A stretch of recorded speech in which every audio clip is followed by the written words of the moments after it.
మీ business ఏదైనా మీ ఊర్లో promotion చేయాలంటే అది సుమన్ టీవీతోనే సాధ్యం. ఇప్పుడే సంప్రదించండి. హాయ్ హలో నమస్తే, వెల్కమ్ టు సుమన్ టీవీ. నేను మీ శివకుమారి. సో షేక్ అలీం గారు జాతీయ స్థాయిలో బాడీ బిల్డర్గా సెలెక్ట్ అవ్వడం జరిగింది. తను ఎవరో కాదు, మన కందుకూరు యువకుడే అనమాట. ప్రజెంట్ వాళ్ళ ఇంటి దగ్గర అయితే మనం ఉన్నాము. సో ఒకసారి ఈ యొక్క ఆనందాన్ని వాళ్ళ పేరెంట్స్ మాట్లాడి తెలుసుకుందాం. యాక్చువల్లీ మనం షేక్ అలీం గారితో ఇంటర్వ్యూ చేద్దాం అనుకున్నాం, బట్ తను కోచింగ్లో బాగా బిజీగా ఉన్నారనమాట నెల్లూరులో. సో ప్రజెంట్ అయితే వాళ్ళ ఫ్యామిలీ మన దగ్గర అయితే ఉన్నారు. సో వాళ్ళ ఫ్యామిలీతో ఈ యొక్క ఆనందాన్ని షేర్ చేసుకుందాం పదండి. మన కందుకూరు వ్యక్తి ఇలా సెలెక్ట్ అవడం నిజంగా చాలా ఆనందంగా ఉంది. మరి నాకే ఇంత ఆనందంగా ఉందంటే వాళ్ళ పేరెంట్స్కి ఇంకెంత ఆనందంగా ఉంటుంది. సో వాళ్ళ మాటలు కూడా మనం షేర్ చేసుకుందాం. నమస్తే సార్. నమస్తే మేడం గారు. ఎలా ఉన్నారు సార్? మాకు నిరాశ లేదు, అత్యుత్సాహం లేదు. ఏం పేరు సార్ మీ పేరు? నా పేరు షేక్ కరీముల్లా. నేను ఒక చిన్న కేబుల్ ఆపరేటర్ని. నా కొడుకు Sheikh Aleem and study BIT MTech now. Okay. So ఈ రోజు మీ అబ్బాయి మామూలుగా మనం టీవీలలో మొబైల్లోనే బాడీ బిల్డర్స్ ని చూస్తూ ఉంటాం. అలాంటి జాతీయ స్థాయిలో మీ అబ్బాయి సెలెక్ట్ అవడం ఎలా అనిపిస్తుంది? మాకు గర్వకారణంగా ఏం లేకపోయినా ఆనందంగా ఉత్సాహంగానే ఉంది. అంతవరకు ఓకే. అంటే పెద్ద పెద్ద పబ్లిసిటీలు ఇచ్చుకోం, రచ్చరా వీళ్ళు అవన్నీ మాకు నచ్చని విషయాలు.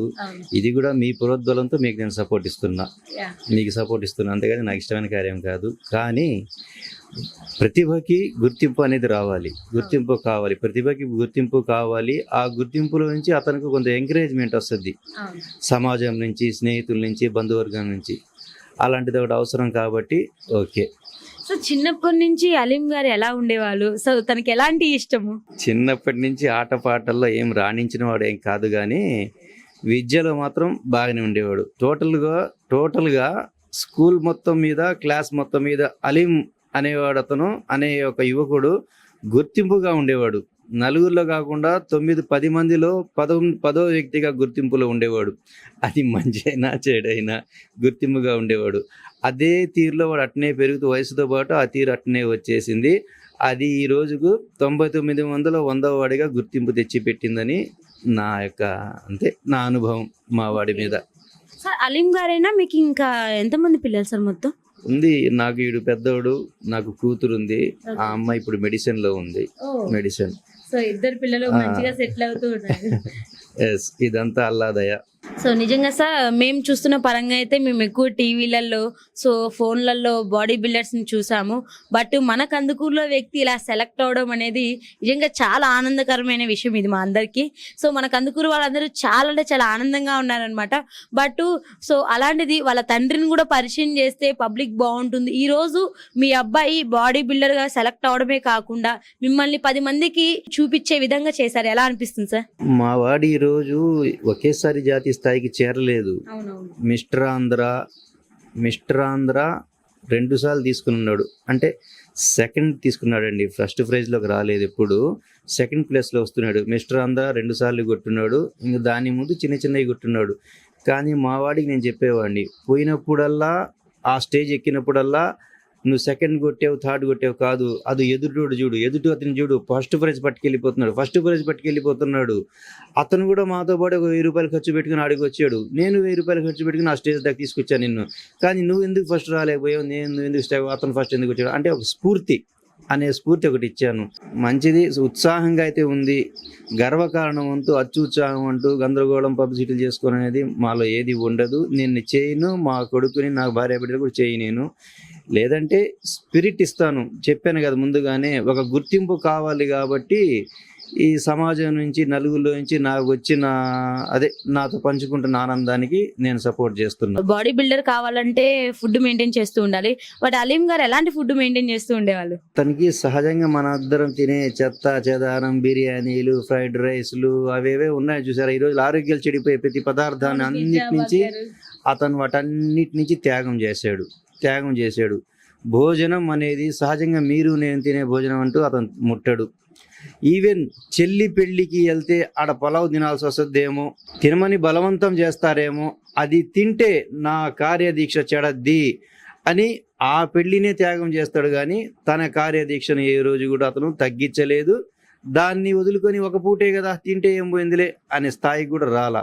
అంటే పూర్తిగా తినే ఆహార పద్ధతిని తన కార్యదీక్షలో తన పట్టుదలలో ఆహార నియమాలే కాదు, మొత్తం తన సుఖాన్ని ఈ రోజుల్లో స్టూడెంట్స్ ఎట్టున్నారు, విద్యార్థులు ఎట్టున్నారు, see and enjoy, life enjoy, ఎక్కడ పడితే అక్కడ తినడం, చెత్త లైఫ్ ఎంజాయ్ చేయడం, అన్ని రకాలు మనం చూస్తున్నాం. వీటన్నిటి నుంచి ఏకలవ్యుని దీక్షలాగా, వదలని విక్రమార్కుడి లాగా అన్నిటినీ దూరం అయిపోయి త్యాగం చేసి కేవలం నా పని నా జిమ్ అనే దాంట్లో ఇప్పుడు మీరు ఆహారం అన్నారు కదా, ఆహార పదార్థాలు నేను తినేది అసలు ఏది ముట్టడు. అది తినాల్సి వస్తుంది అనిపిస్తే మాత్రం ఆ అవసరాన్ని మానుకునే వెళ్ళిపోతాడు కానీ దాన్ని ముట్టడు. సో అదే అంటారేమో సార్, ఈ రోజు ఆ స్థాయికి రావడానికి కారణం ఎన్ని స్ట్రగుల్స్ పడే వచ్చారు, సక్సెస్ అయ్యారు కొంతవరకు. మరి చూసినట్లయితే మామూలుగా మనమైనా ఒక్కరోజు అంటే కొన్ని డైట్ చేస్తున్నా కూడా తినాలనిపించింది, బట్ అలా కంట్రోల్ చేసుకోవడం నిజంగా చాలా గ్రేట్ సార్. సో ఒకసారి అలీం సార్కి కాల్ చేసి లైవ్లో మాట్లాడిస్తారా? సో వాళ్ళ పేరెంట్స్ని ఇంటర్వ్యూ చేసే టైంలో అలీం గారితో మాట్లాడితే తన యొక్క ఆనందాన్ని తన మాటలో కూడా మనం షేర్ చేసుకుందాం. యాక్చువల్లీ తను ఇప్పుడు బిజీగా ఉంటారు, సో వర్కౌట్ చేస్తూ ఉండాలి కాబట్టి. హలో, अरे मैडम से 2 क्वेश्चन आप पूछते, जरा जल्दी बात कर दल. हाँ అడగండి. Hi sir.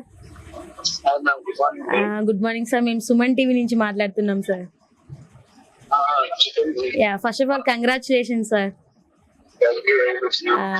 మన కందుకూరులో నుంచి బాడీ బిల్డర్ గా మీరు సెలెక్ట్ అవడం చాలా హ్యాపీగా ఉంది. అంటే సార్, అంటే మీ జర్నీ ఎలా స్టార్ట్ అయింది ఒకసారి చెప్తారా సార్? 2018 లో జిమ్ జాయిన్ అయ్యాను. ఓకే. అంటే జస్ట్ ఫిట్ గా ఉండాలని ఫ్యాట్ లో ఉన్న ఫ్యాట్ తో ఫిట్ అవ్వాలి జాయిన్ అయ్యాను. ఓకే. దాని తర్వాత నుంచి అది లైఫ్ లో ఏదైనా సాధించాలి, పేరెంట్స్ ని ప్రౌడ్ గా ఫీల్ చేయాలి స్టేజ్ మీద, పార్ట్ ఇంకా బాడీ బిల్డింగ్ ప్రొఫెషనల్ గా తీసేసుకుని ఆ థాట్స్ తో బాడీ బిల్డింగ్ ప్రొఫెషనల్ గా తీసేసుకుని ప్రొఫెషనల్ గా అయిపోయాలి. ఓకే. ఈ రోజు ఓకే, మీ ఫ్యామిలీ సపోర్ట్ ఎంత ఉంది సార్? ఫ్యామిలీ సపోర్ట్ కంప్లీట్ 100% ఉన్నందుకే ఈ స్టేజ్ కి వచ్చాను. ఓకే. 100%. మా డాడీ 100%, మా మదర్, మా సిస్టర్ గానీ అందరి సపోర్ట్ వల్లే ఈ స్టేజ్ లో ఉన్నాయి. నేషనల్ సెలెక్ట్ అయ్యా, ఇంకా పెద్దగా ఆడతా, ఇంకా ప్లాన్స్ కూడా ఉంది. సార్, ఈ రోజు మీరు ఈ స్థాయికి వచ్చి మీ పేరెంట్స్ ని 10 మందికి తెలిసే విధంగా చేశారు, ఎలా అనిపిస్తుంది? నాకైతే హ్యాపీగా అనిపిస్తుందా, బట్ ఇదే ఇది ఫుల్ స్టాప్ కాకుండా ఇంకా ముందరికి వెళ్ళాలని, అలాగే ఎంతో మంది ఇప్పుడు కొత్త స్టూడెంట్స్ నాలెడ్జ్ మస్ట్, అలాంటి వాళ్ళకి మేము ఫ్రీగా ట్రైనింగ్ ఇవ్వాలని నా thought. Super sir, super thought sir. మీరు మన కందుకూరు వాళ్ళందరికీ ఇన్స్పిరేషన్ సార్. కందుకూరే కాదు, మన ఇండియాకే ఇన్స్పిరేషన్ మీరు. అందులో మన కందుకూరు నుంచి మన కందుకూరు నుంచి సెలెక్ట్ అవడం నాకు చాలా హ్యాపీగా ఉంది సార్. మామూలుగా సార్ ఇప్పుడున్న జనరేషన్ లో ఫుడ్ అనేది కంట్రోల్ చేసుకోలేము, మీరు ఎలా కంట్రోల్ చేసుకుంటున్నారు సార్? మైండ్ లో ఒకే విజన్ ఉంది, ప్లస్ మెడల్ తీసుకురావాలి ఇండియా నుంచి. మా డాడీకి మా మదర్ కి ప్రౌడ్ గా ఫీల్ చేయాలి, ఫలానా అబ్బాయి ఫలానా వాళ్ళు కొడుకు అని చెప్పి. 10 మందిలో అయితే మా డాడీకి సెపరేట్ గా ఏముంది, నేషనల్ క్వాలిఫై ఇంటర్నేషనల్ ఛాంపియన్. ఆ మూమెంట్ ఆ విజన్ తో ముందరికి వెళ్తున్నా. ఎవ్రీ డే ఎంత హార్డ్ ఉన్నా కానీ పుష్ చేస్తున్నా బాడీ ఒక థాట్, ఒక విజన్ తో. సార్, మీ డాడీ కూడా చాలా అంటే చాలా హ్యాపీగా ఉన్నారు ఈ రోజు మీరు ఈ స్థాయికి రావడం. థ్యాంక్ యూ సార్, మాకు ఈ అవకాశం ఇచ్చినందుకు. సో కంపల్సరీ మళ్ళీ కందుకూరు వచ్చిన తర్వాత మీతో స్పెషల్ ఇంటర్వ్యూ ఇవ్వాలని మేము కోరుకుంటున్నాం. జాతీయ స్థాయిలో ఆడి మళ్ళీ మన దగ్గరికి రావాలని కోరుకుంటున్నాం. Thank you sir. ఓకే, చూసారు కదా సార్, నిజంగా మీ అబ్బాయి చాలా అంటే చాలా హ్యాపీగా ఉన్నారు, చాలా ప్రౌడ్గా ఉన్నారు.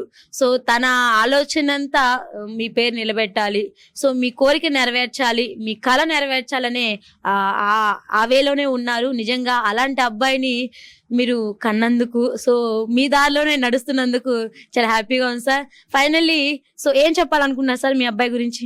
అతని గురించి ప్రత్యేకంగా చెప్తానికి అయితే ఏమి లేదమ్మా. లేదంటే అతనిలో నేను చూసింది కొన్ని చూసా, ఈ పిచ్చి దారిలో పోతున్నాడు, చదువుకోకుండా 99 మంది నీ ఫ్రెండ్స్ చూడు, నీ బంధువర్గం చూడు, నీ అన్నజమ్ములు చూడు, అంటే కజిన్స్, వీళ్ళందరూ బాగా చదివి ఉద్యోగాల్లోకి వెళ్ళిపోయి టాప్ స్టేజ్లో ఉన్నారు, నువ్వు ఇంకా ఇక్కడే ఉన్నావు అంటప్పటికీ ఒక మాట చెప్పాడు, చదువుకొని ఉద్యోగం 99 మంది తెచ్చుకుంటారు, నాకు చదువు ఉంది బీటెక్ అయిపోయింది, ఇప్పుడు ప్రజెంట్ ఎంటెక్ జాయిన్ కూడా అయి ఉన్నాడు, కానీ నాలా అన్ని త్యాగం చేసి తల్లిదండ్రుల్ని, సమాజాన్ని, స్నేహితుల్ని, మంచి టీనేజ్ లైఫ్ని త్యాగం చేసి నాలా ఒక్కటి సాధించి చూపిమను. నేను 2 ట్రాక్స్ మీద వెళ్తున్నా, చదువు తీసుకెళ్తున్నా, ఇటు పక్క నా అది వృత్తితో ప్రవృత్తి అంటారు కదా, దాన్ని కూడా తీసుకెళ్తున్నా, అలా సాధించి చూపిమనండి అని పదే అనేవాడు. ఇవన్నీ పిల్ల మాటలే అని అనుకునేవాడు నేను. కానీ వన్ ఆఫ్ ద స్టేట్లో 1, 2, 3 సార్లు మిస్టర్ ఆంధ్ర పోటీకి నేను ఆడికి వెళ్ళి ఉన్నాను. ఆడికి వెళ్ళడంలో రావడంలో అంటే ఎన్నో ఒడిదుడుకులు చాలా ఉన్నాయి దీంట్లో, వీటన్నిటిని వాడు దాటమే. అమ్మ కొట్టినా నేను ఎప్పుడు కొట్టను అనుకోండి, వాళ్ళ అమ్మ కొట్టినా తిట్టినా తల వంచుకొని ఉంటాడు, కానీ ఆ కాసేపు తల వంచుకుంటాడు, పక్కకెళ్ళి మళ్ళీ తన బ్యాగ్ తీసుకుని వెళ్ళిపోయాడు. ఒక్క మాటలో చెప్పాలంటే మనందరం ఫస్ట్ టైం కరోనా టైంలో అందరులా ఆ కంతల్లో ఉండి ఎలుకల్లా దాంకొని ఉన్నాం. ఇతనొక్కడు మాత్రం పోతానికి సైకిల్ ఉన్నా చాలు, నేను వెళ్ళిపోతాను ఆ గోల్కి అని చెప్పి బయలుదేరి వెళ్ళిపోయాడు, బ్యాగ్ తీసుకొని వెళ్ళిపోతుండేవాడు. బస్సులు అడపాదడప నడుస్తున్నాయి కదండి, ఆ బస్సులు పట్టుకొని నెల్లూరు ఒంగోలు కావాలి పిచ్చిగా తిరుగుతున్నాడు. చివరికి నాకు అర్థమైంది ఏంటంటే, అతను చెప్పాడు కదా 99 మంది చదివి ఉద్యోగాలు తెస్తారు, నేను అలా పోను ఇలా పోతానని.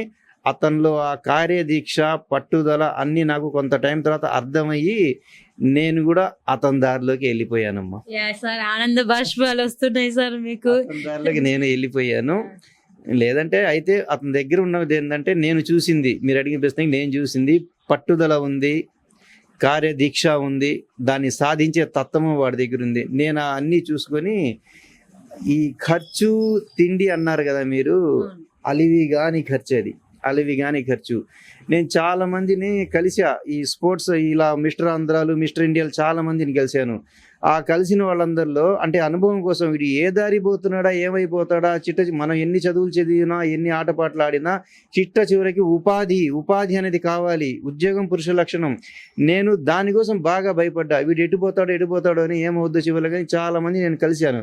వాళ్ళు ఏమనేవాళ్ళంటే, వాళ్ళందరూ మిడిల్ డ్రాప్, కొంత దూరం పోయి మిడిల్ డ్రాప్ అయిపోతూ వచ్చేసారు. మిడిల్ డ్రాప్ అవడానికి కారణాలు ఏందని నేను ఎతికితే నాకు ఇప్పుడు అర్థమైంది ఆ కారణాలు ఏందనేది.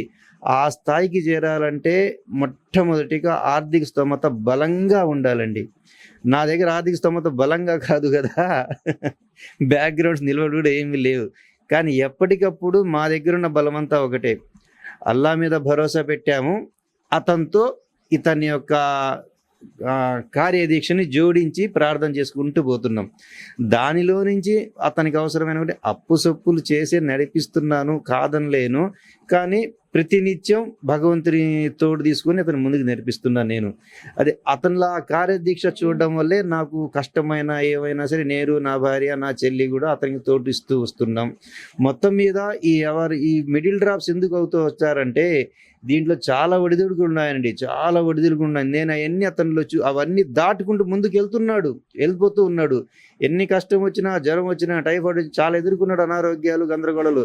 వాటన్నిటి మించి అతను పెట్టుకున్న అదేమంటారు కార్యదీక్ష గోల్, దాన్ని చేరాలనే తపనతో ముందుకెళ్తూ, ఆ తపన నేను చూసి నేను కూడా అతని దారిలోకి వెళ్ళిపోయా, ఒక్క మాటలో చెప్పాలంటే. Thank you sir. Middle class life ఎలా ఉంటుంది, ఈ విధంగా మిడిల్ క్లాస్ నుంచి ఇలా సక్సెస్ అవ్వచ్చు అని చెప్పి ఈరోజు మాకు మరోసారి నిరూపించారు. Thank you sir. మీ యొక్క ఆనంద బాష్పాలు వస్తుంటే అది చెప్పలేకపోతున్నాం. సో ఆనందం తెలిసిపోతుంది సార్. ఈరోజు మీ అబ్బాయి ద్వారా మీరు 10 మందికి తెలుస్తున్నారు, 10 మంది మిమ్మల్ని గుర్తించే విధంగా మీ అబ్బాయి ఈరోజు మిమ్మల్ని ఆ స్థాయికి తీసుకెళ్లారు. నిజంగా మీ అబ్బాయికి హ్యాట్స్ ఆఫ్ సార్.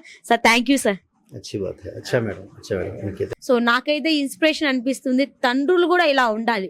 సో ఈరోజు వాళ్ళ అబ్బాయినే కాదు, వాళ్ళ కూతుర్ని కూడా ఒక సపోర్ట్ చేయడం వల్ల ఈరోజు తను మెడిసిన్ చేస్తున్నారు. అంటే ఈ క్రమంలో తను మిడిల్ క్లాస్ అయినా తను కష్టపడుతూ తను ఏం పని చేస్తున్నో చెప్పకుండా పిల్లల్ని ఒక స్థాయికి తీసుకొచ్చారంటే సో యాక్సెప్ట్ చేయాల్సిన విషయమే. ఎందుకంటే ఎంతో బాధ ఉంటుంది. మీరు తను మాట్లాడే టైంలో కూడా ఆనంద బాష్పాలు వస్తున్నాయన్నమాట. మనము చెప్పలేము, అది బాధదారు కాదు, అది ఆనందం అనమాట. సో ఈ రోజు నా అబ్బాయి వల్ల నేను ఈ స్థాయిలో ఉన్నాను, ఇలా నన్ను 10 మంది గుర్తించారని చెప్పి ఆ ఆనందం చూడు నిజంగా యాక్సెప్ట్ చేయాల్సిన విషయమే. నిజంగా ఇలాంటి వాళ్ళకి ఇన్స్పిరేషన్ అయితే మాకు అనిపిస్తుంది. సో ఇలాంటి వీడియోస్ చూస్తూ ఉండండి. ఇలాంటి వీళ్ళని చూసి మీరు కూడా ఇన్స్పైర్ అవ్వాలని మేము కోరుకున్నాం. Thank you. ఇంకెందుకు చూస్తూ ఉండండి. మరిన్ని వీడియోస్ కోసం మీ సుమన్ టీవీ కెమెరామెన్ చందుతోనే మీ సుకుమారి.